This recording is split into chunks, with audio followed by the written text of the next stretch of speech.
Hello, Saints. We're still in the Gospel of John. We're looking at chapter 6, where Jesus feeds the 5,000. Now, there in John, Jesus knows what he's going to do. He asked Philip, where can we get enough bread that we can feed all these people? That's as they're beginning to gather in on the eastern side of the Galilee. And Philip, who had just, his hometown's up right around the corner of the sea, walking distance. He didn't know where the bakery was.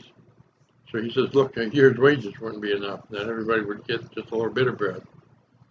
And Jesus asked him that, it says there in the text, knowing what he was going to do. Now, it's in all four Gospels, but here in this Gospel, it tells us Jesus knew he was going to do this miraculous feeding.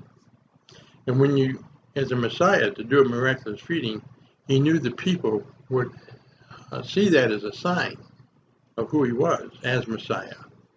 And that he was that prophet. Now, I don't mean a prophet, that prophet.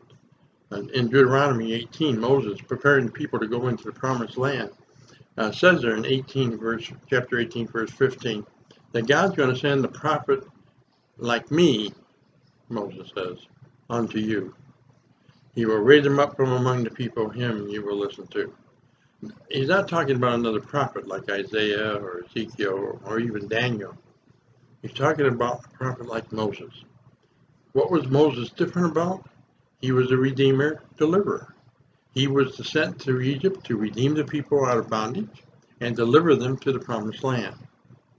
He's the forerunner, the foretaste of what Messiah would be, who would deliver us from the bondage of sin and deliver us into the eternal promised land. And so he's talking about a future redeemer, deliverer, about the Messiah, about Jesus. He is saying that he's going to come and you will listen to him. He's that prophet. And so when Jesus fed the people, that reminded them of Moses feeding the people in the wilderness through manna from heaven. And they acknowledged, or they began to recognize that Jesus was that prophet. And they went to lay hands on him. Now the thing is, Jesus knew that if he did this, they would recognize him as that prophet and come and seek him out and make him king. And when they acted just the way he thought they would, he ducks into the hills. It seems like it's poor form for him to do that. But he's kind of setting them up, like in the parables. When he gave a parable, the people heard a good story and then they went home. But those who wanted to know the details, they pressed in. Those are the people Jesus was looking for. It's the same thing here. Yeah, they recognized he was that prophet and wanted to make him king. But they weren't pressing in for more questions, for more understanding. Those are the people he was looking for. He'd meet him the next day because they went across the sea and found him there in the synagogue and asked him, "Oh, Jesus, how did you get here?" Now they're over there in Capernaum, and he knew what they were there for. He didn't even answer the question. They said, "What do we need to do to work the works of God?" They got the free food, that free lunch the day before, and they were looking for it again. But no, Jesus said, don't labor for the food which perishes. Labor for the food which is eternal.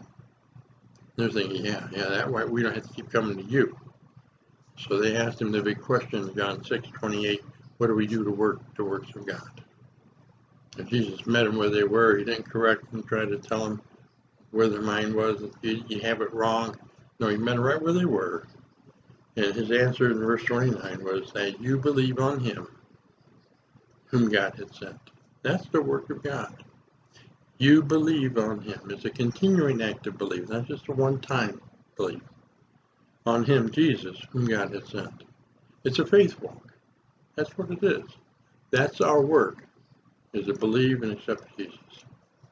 And there is the everlasting bread. There is the everlasting water. There is everlasting life. That's our work. Not to get perfect. Allow him to be perfect in us as we grow and mature in Christ. Take the message as it comes directly to you from Christ, where he says, you believe on him, Jesus, whom the Father has sent. Will you believe him? Will you share your message to the world about where and how he found you on the road and brought you to faith? brought you to salvation. Let's build the kingdom. Prepare for Jesus to come. He is the one that we are to have faith in as we prepare the way. Blessings.